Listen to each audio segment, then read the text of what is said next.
off to the Bay Area in September as a software engineer. Yeah, so I don't have like a particularly special or touching testimony to share, so hopefully that sets the bar low for everyone.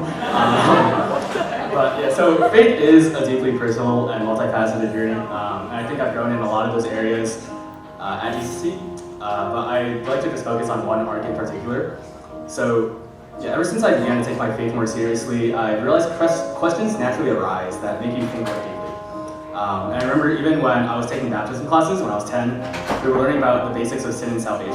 And I asked the teacher, what would happen to babies when they died, right? Since they never had a chance to be saved, yet they had not committed any sin. I remember thinking I thought of like such a profound question, but later realized like this is what everyone thinks about.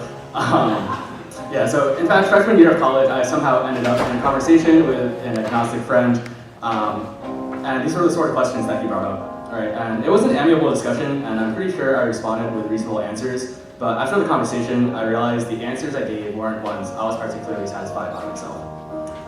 And it became a goal of mine to find real answers, quote unquote, to all these questions so that I could defend my faith and convince others that Christianity was true.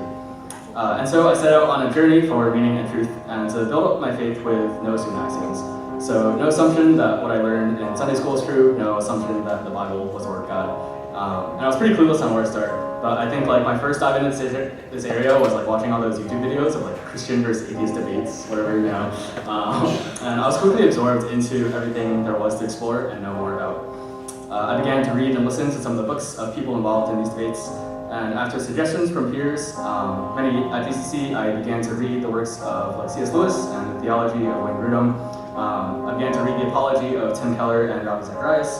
And to understand atheist viewpoints, I ended up like dabbling in Nietzsche and Dawkins.